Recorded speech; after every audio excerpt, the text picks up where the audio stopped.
happy Samhain. Happy Samhain to everybody. Today is the 31st of October. Today is the last day of the contest that's going on. So if you didn't know about the contest, I have some of the goodies right here I can show you. So I'm going to do a ghost story catch up.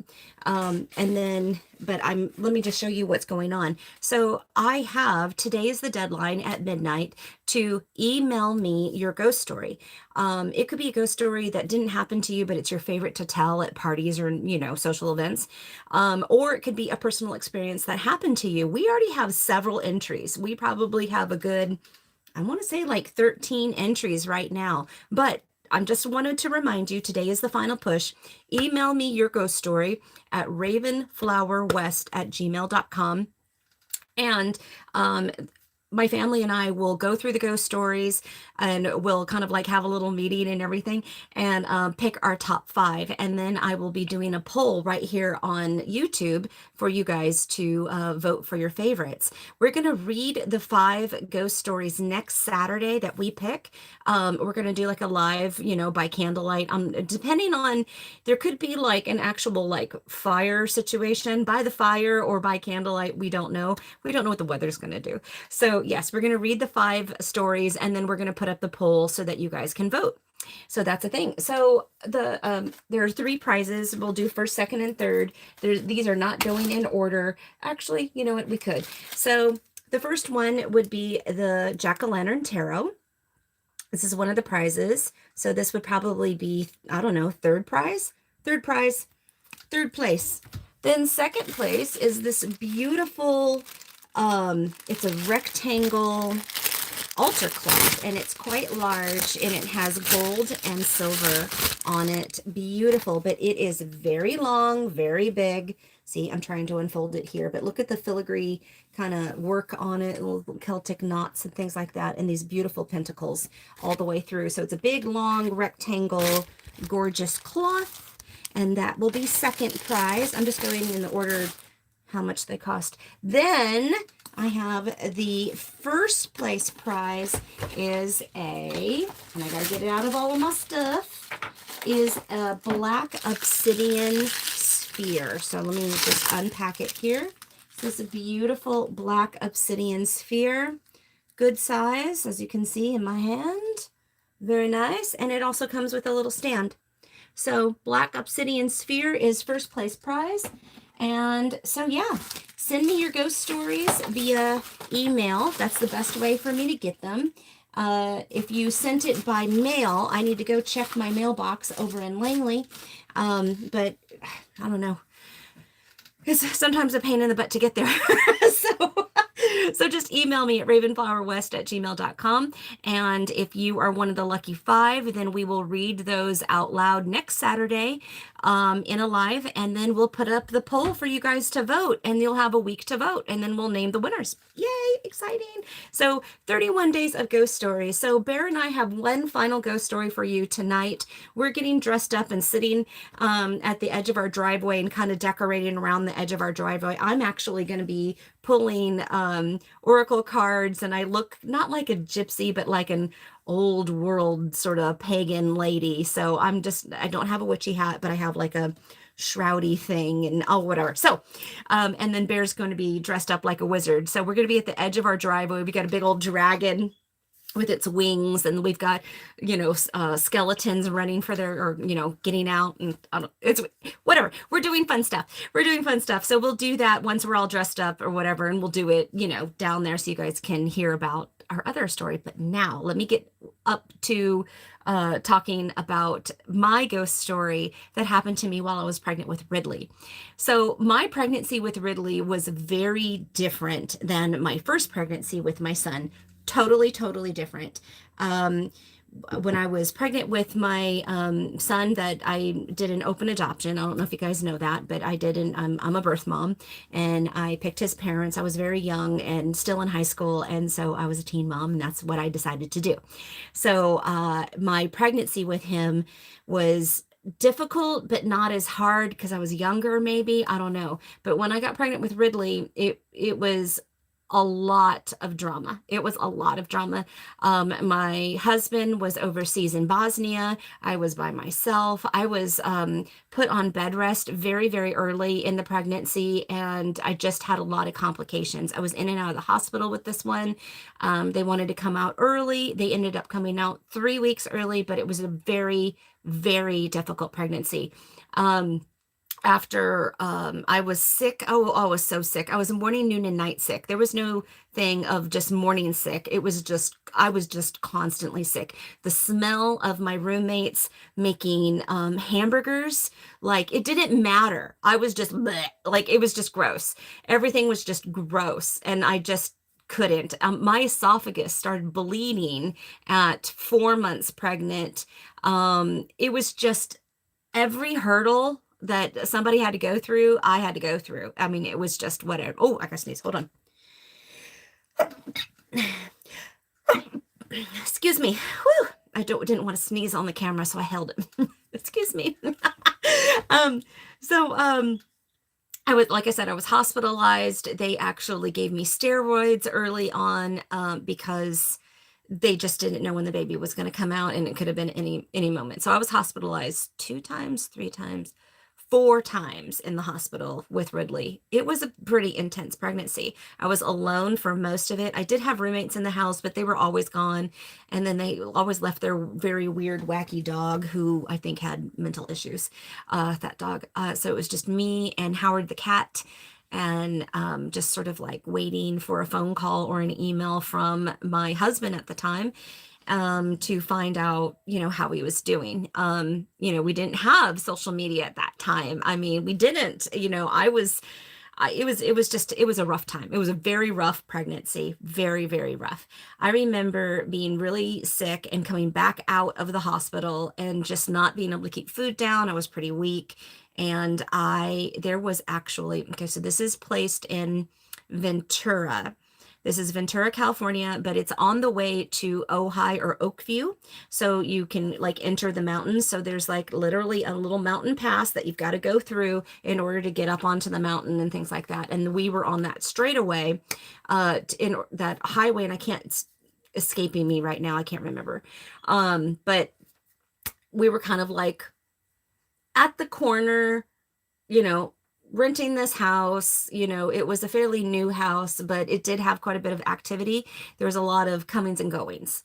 There was a murder that happened in the gorge, or the old creek bed that was down the road from us. There was a woman that was murdered.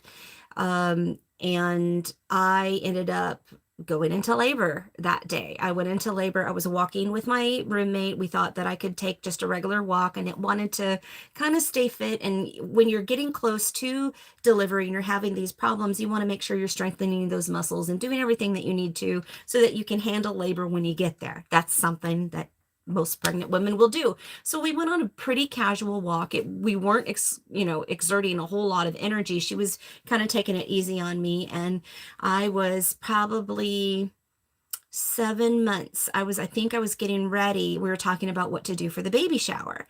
So I had some people that were coming from far, and we were planning some stuff, and we were talking about stuff. And we get up to that point where we do see some of the caution tape, the police tape, and we just turned right back around. But I felt like somebody was following me, and I kept looking back. Kept looking back, and there's nobody there. And my roommate, her name is Carrie, ended up not being the greatest roommate in the world, I'll have to say that.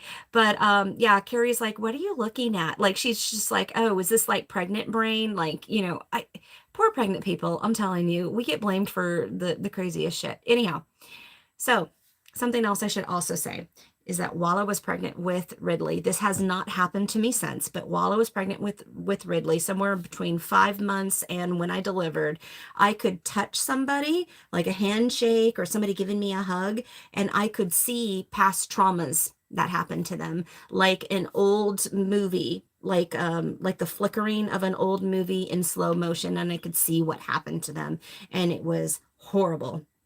So my mediumship took a turn And I don't know what kind of clairvoyancy that is. I apologize. I don't. I'd have to look it up, but that was something that was happening to me quite frequently. And then once it would happen, I would get an energy drain, really bad energy drain, and I'd have to go lay down. So Carrie had put her hand on me and she's like, come on, pregnant brain, whatever. And then I got a flash of something that had happened to her in her past that she'd never told me about. And we're not going to talk about that because it was pretty traumatic. And so I get back to the house. I'm not feeling so good. I've got like hot flashing. We're dealing with stuff like in the, I don't know, it was late spring. It was a late spring at this time. And no, probably early spring, mid spring. Let's say mid spring at this time. So I go lay down and we had paid no mind. We probably did maybe a mile little walk. I mean, it wasn't really anything, but it was very casual. So I'm laying down. We don't have a whole lot of money at this moment in time, and somebody had given us a fold-out couch for us to use as our bed. So yeah, that's a thing. And I remember like trying to lay down, but I would lay on it sideways because there was a big bar in my back, and then I've got, you know, pregnant belly and all this other stuff. It was just too much. It was too much. So I was kind of like laying like to the side, and my head was like adjacent from it's not where normally you would be. So I was like all cockeyed on the thing. And I remember feeling that like somebody was intensely watching me. So much so that I thought that it was my roommate, Carrie, checking on me, you know, like at the doorway and like leaning in or whatever. And I kind of like open up my eye and I'm like, you know, Carrie, it's all's good. And then it wasn't Carrie at all. It was a dark mist. It was more looked like, you know what it looked like? It looked like coffee grounds if they were floating. That's really what it looked like. And then it just sort of like came over to the foot of my bed, and I'm like diagonal on my bed. So I'm looking at the door and I'm like, what in the world? And I kind of scoot back and I'm and I sort of like sit up. It stands or hovers at the foot of my bed, and then a face comes through this like coffee ground stuff, and just with red eyes, and just like looks at me. And it basically shoved the thought in my brain. It says, I want it and you're going to give it to me. And I somehow had the fight response and just like sat up in my bed, and I just went Puerto Rican on this thing. I am like, you need to get the fuck out of me. And da da da da da da da. And like all of a sudden it just sort of dissipated. And then it's so like all the coffee grounds were, I say coffee grounds because I don't know how else to say it. Coffee grounds. These coffee grounds were like all like in a space, you know, or whatever, where the head was. The head goes back into the coffee grounds and then it dissipates, and then all of them just shoot out the door. It was, whoa. Never saw it again. Never saw it again. But while I was pregnant with Ridley, I had so many encounters. It was overwhelming. And I think that it took a toll on my body. Ridley ended up coming out 3 weeks early and like 7 pounds even and 20 3/4 inches long. They were totally healthy and wonderful and everything. But then while they were a baby in the bassinet, we had a lot of visitors, a lot of ghosty visitors just passing through, wanting to check on the baby, you know, all this other stuff. I did not know anything. I was not part of the craft at that moment. It wasn't part of the path at that moment. Didn't know what to do.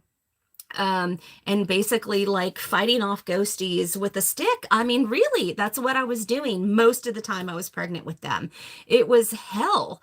And it's very interesting because they also have the sight. They also have mediumship. That's not a muscle that they've, you know, chosen to exercise and to get stronger, but they absolutely have it. And so I wonder if we were just together such a beacon that we were just irresistible to ghosts because that just happened. It just happened a lot. It happened in the hospital while I was giving birth. It happened in the hospital several times while I had to be, hospitalized with them. Around the house, like it just everywhere. It was just whoa, like enough. But that was probably one of the scariest ghost stories I personally have gone through because I don't feel like it was human. I really don't. And, oh my God, I'm telling you, a mom, when they pull it out and they like, remember, Manzanita Mystic was saying, you got to put your mom pants on in order to like get that energy. That's the energy you need. You got to get like strong and with it in order to push a ghost out. And that's what I did. And I did it just as instinct to protect my baby. That's what happened. It was scary. It was probably one of the scariest ones I've personally come through. But you know what? I handled it. I'm stronger for it. And Ripley's totally fine. So yeah, that's the thing. So tonight we're going to be saying the very last ghost story, and that's going to be about downtown San Antonio and the Milam building, which is where I worked as a legal assistant.